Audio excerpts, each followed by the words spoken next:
김성근 감독님이 그때도 많이 힘든 분이셨나요? 친구이자 라이벌인 김웅영 감독이 계셔가지고 두 분이 보이지 않는 그 기싸움에서 중간에서 좀 많이 힘들었죠. 저보고 반성문을 쓰라 하더라고요. 그걸 감독 문 앞에 한 달간 붙여놨어요. 일부러 보라고. 자기도 화나니까 다시 던졌어? 던져가지고 이제 폭동이 일어났어요. 그럼 막 불지르고 막 이제 그 경기가 중단되는 상황이었거든요.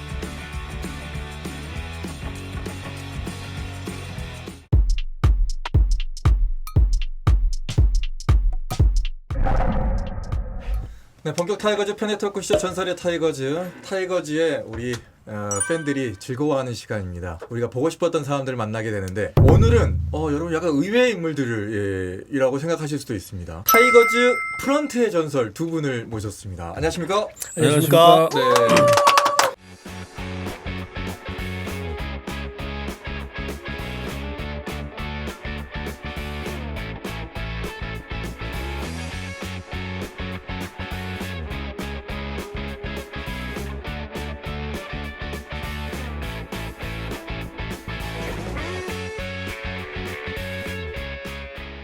네, 일단 먼저 인사 부탁드리겠습니다. 안녕하십니까? 조찬관입니다. 반갑습니다. 네. 안녕하세요. 이억중입니다. 반갑습니다. 오늘 한두 시간 정도 인터뷰를 하게 될 텐데 이렇게 길게 본인들의 얘기를 인터뷰하는 것은 처음 아닙니까? 네, 처음입니다. 처음이시죠? 네. 네, 처음이고요. 네. 두 분은 타이거즈 프런트의 전설이라고 저희가 소개를 했는데 타이거즈에서 어떻게 시작을 하셨는지 경력은 또 어떻게 되시는지. 예. 86년 이제 연고지 자유지명으로 입단을 했고요. 이제 중간에 이제 현역을 갔다 왔고 89년에 다시 복귀를 했고요. 93년부터 이제 프런트 생활 시작했습니다. 광주 지릉고 2학년 때 네. 목포연고 이제 창단을 했어요. 오. 그때 당시에는 이제 창단 팀에 광주 1고, 광주 3고, 지릉고에서 이제 의무적으로 몇 명씩 보낼 때 용거리가 되느니 단거리가 되자 그래서 갔습니다. 타이거즈 지명까지는 순조롭게 간 거 아닙니까 그러면은? 네, 그렇죠. 이제 목포연고 제가 이제 일기이기 때문에 네. 성적도 그렇고 이제 학교 지명도도 좀 낮아가지고 일단 이제 인천에는 전문대를 갔어요. 2년 동안 또 열심히 했고 고향팀에 이제 부름을 받고 정말 기쁜 마음이 왔죠. 우리 이혁준 전설은 처음에 타이거즈하고 인연을 맺게 된 것은 저는 이제 금호고를 나왔어요.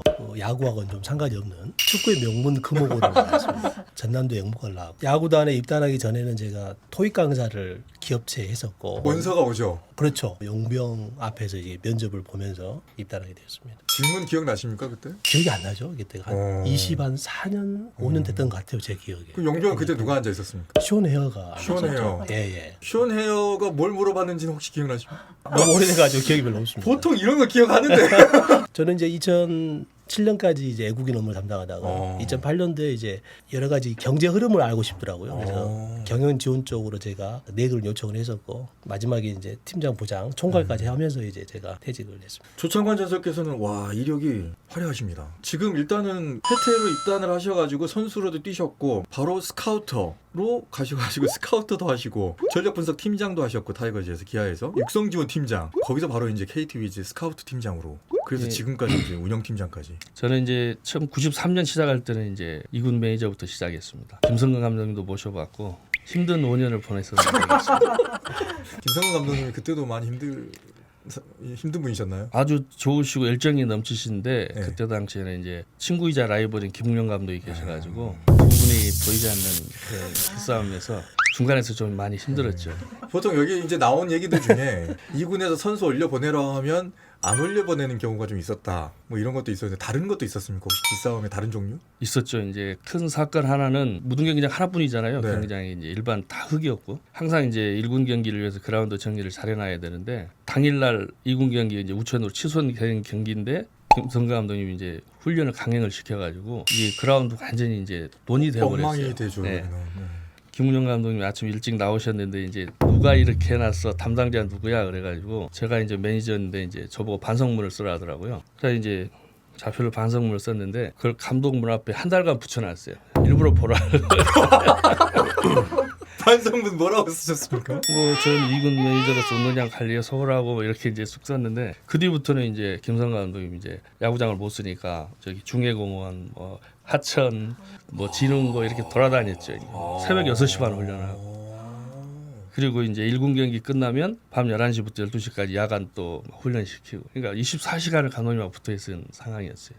조창관 전설에 보시기에 그 두 분은 왜 그렇게 사이가 야구로서 동기신데 김웅영 감독께서도 이제 잘못하면 자리를 뺏길 수 있다는 92년까지 선수로 지금 뛰셨잖아요. 조금 아쉬움 없습니까? 85년 11월 11일 날 제가 처음 훈련을 나갔거든요. 서울 남영동 혜태제가 본사 가서 유준폰 받고 고속버스 타고 광주 오는데 정말 날아갈 것 같았어요. 11일 첫날 훈련을 참가하고 너무 내가 창피해서 야구를 그만두려 했어요. 첫날 훈련을 나갔는데 그때는 이제 감독님이 안 나오셨어요. 내가 TV로만 봤던 선배들 훈련하는 걸 보니까 기술은 둘째치고 파워나 이런 게 너무 창피했어요. 이제 제가 이제 첫 훈련이 이제 김종모 네. 선배하고 했는데 네. 정말 배트가 안 보이더라고요. 옆에서 막 김봉현 선배 뭐 이런 분들 치면 그물망이 찢어지듯이 왔다 갔다 하고 너무 초라해졌어요. 갑자기 중뚱살뚱 하다 보니 이제 둘째 날 감독님이 처음 오셨어요. 저라는 사람에 대해서 아예 모르시는 거예요.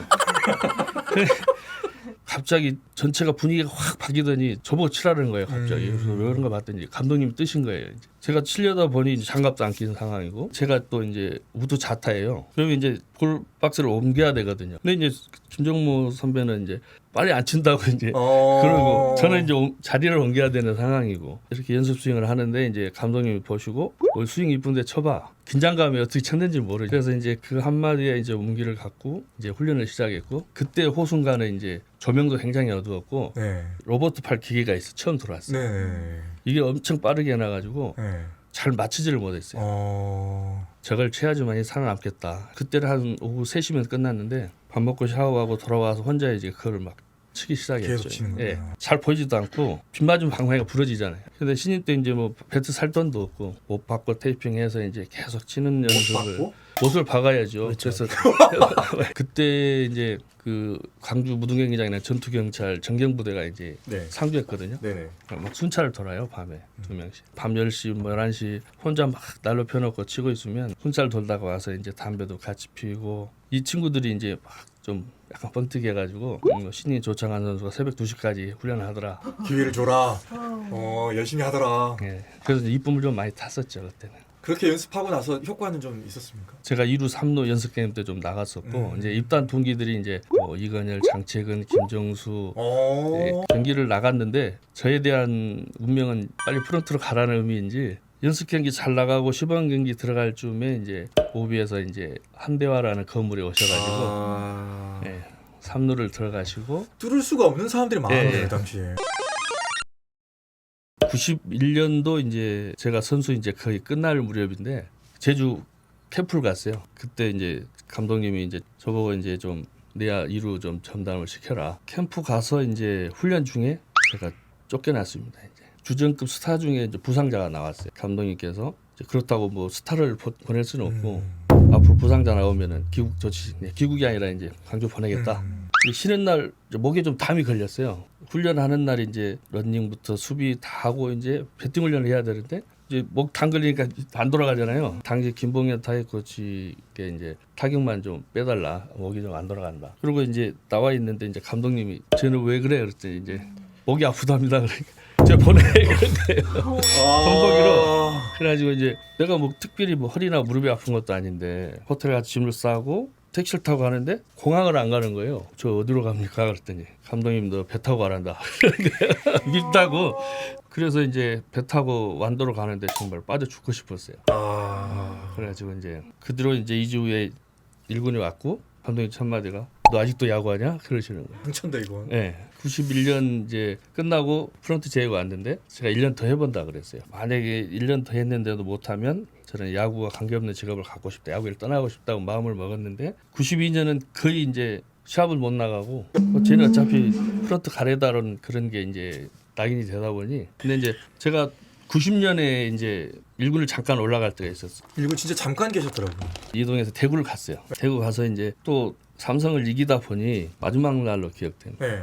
상대 투수가 이제 제일동포 김성길 저한테 이제 기회가 오겠구나 하는 생각을 가지고 있었죠. 네. 근데 이제 그날 이만수 4번 타자가 첫 타석부터 막 병살치고 득점을 못 하는 거예요. 점수를 못 나는 상황에 이제 혜태가 지고 있으니까 일루 베이스 밟고 돌아오는데 대구 관중이 이제 물병을 던졌어요. 근데 이제 이만수 선배가 그걸 지나가야 되는데 자기도 하나니까 다시 던졌어? 던져가지고 이제 툭 일어났어요. 막 불지르고 막 이제 대구 시민들이 그 경기가 중단되는 상황이었거든요. 갑자기 이제 도창한 준비해 그러는 거예요. 나가서 이제 옆에서 스윙 좀 돌리려면 관중이 이제 이런 보고 조창가이 누구 막 욕을 하면서 빨리 들어가라 그러지. 무서워서 들어오면 또 김봉현 코치께서 이 새끼 몸 풀으라니까 왜 들어와 그러지. 뭐 왔다 갔다 하다가 대타를 나갔어요. 이제 네. 김봉현 코치께서 무조건 초구 쳐라 그러는데 뭐 신인이 처음 나가는데 뭐 보입니까? 그래가지고 이제 완볼 투볼 되고 세 번째 이제 쳤는데 이제 배트 부러지고 2루 땅볼 되고 들어오니까 이제 2군 가라. 그때 잠깐 맛보고요. 2군 하다가 이제 프런트 생활. 근데 저도 지금 그 자료 조사를 하다가 딱 한 줄 있더라고요. 예. 아니 그럼 2군에서 오래 계셨다는 건가? 이래서 지금 오늘 물어보려고 했는데 그러면서 또 사연이 있었네. 빨리 그만두길 잘했죠. 이혁준 전설도 처음에 일을 이제 합격을 하게 돼서 날아갈 듯이 기쁘셨겠어요. 엄청 좋았죠. 예전에는 저도 대학 다니면 그런 게 있었는데 조교실로 원서가 옵니다. 몇 네, 개씩. 맞습니다. 예. 왜 타이거즈를 당시에는 뭐 예를 들어서 은행원이라든가 뭐 다른 거 할 수도 있었는데 강사를 하면서 과실에서 연락이 온 거죠. 타이거즈의 팬은 아니었네요. 팬은 솔직히 아니었습니다. 근데 어떻게 운명적으로 지금까지 타이거즈하고 같이 예. 하다 보니까 이제 스포츠가 좋아서 그런 거지. 처음부터 타이거즈 팬은 아니었습니다. 그럼 됐을 때 그렇게 크게 기쁘지도 않으셨겠는데요? 아니 기뻤죠. 왜냐면은 제가 대한민국의 8명 중에 1명이라는 거에 대해서 굉장히 자부심이 있어요. 그렇지. 8명이 각 지역을 대표한다는 그런 측면이 있어서 8명이 굉장히 친했어요. 또. 회사에 뭐 용병 관련 정보를 준다는 측면보다도 친해가지고 이게 용병 관리 부분이 있어서 서로 조언을 주고 도움을 많이 받았어요. 지금 와서 생각해 보면 네. 지금 잘 풀렸으면 일타 강사가 됐을 수도 있고 수십 수백억을 벌었을 수도 있는데 그러려면 이제 서울을 갔었어야 되죠. 사실. 그렇기 때문에 지금도 영어로는 프리토킹이 가능하십니까? 좀 불가능합니다. 지금은 어떻게 지내고 계시는 거예요? 지금 저는 퇴사하고 네. 담양 수북에 전원주택을 작년 11월 달에 준공을 했어요. 네. 바로 옆에 이제 장인어른이 운영하는 2,500평 규모의 블루베리 농장이 있어요. 거기에서 지금 일을 하고 있습니다. 수북면에 전원주택 지으셨다고요? 거기 땅값이 많이 올랐는데 상당히 올랐어요. 광주에서 약간 저명하신 분들이 조용조용하게 가서 엄청 많아요. 예. 가서 집을 짓고 계세요. 그래서 몇 번 이게 초대를 받아서 갔는데 제가 뭐 부동산 업자는 아닌데 간단히 소개를 해드리면 단빛지구라고 대한민국 최대 전원주택 단지가 제가 살고 있는 곳에 2km 아래에 있어요. 저는 거기에서 약간 130 정도 가구가 있는 수북면에 쪽대거리라는 유명한 곳이 있어요. 거기 수령관 있는데 예. 저는 약간 밑에서 내려가 평지 쪽에 땅값이 상당히 많이 올랐죠. 그 수북면이 그만큼 좋아요. 가보니까 너무 좋더라고요. 김은용 감독님이 상당히 예뻐했다고 하시네요. 이뻐했죠. 돈도 좀 주고. 혹시 받으신 적 있습니까? 저는 받은 적이 없고요. 저한테 돈을 맡기셨다가 프로필 나이보다 좀 실제 나이가 많았던 것 같아요. 당시 제 기억에도 흰수염이 보였어요. 흰수염이. 두산에 갔던 리포트 선수가 이제 텍사스 요청했을 때는 트레이드 불가 선수라고 했는데 두산에서 이제 갑자기 제가 너무 아까웠죠.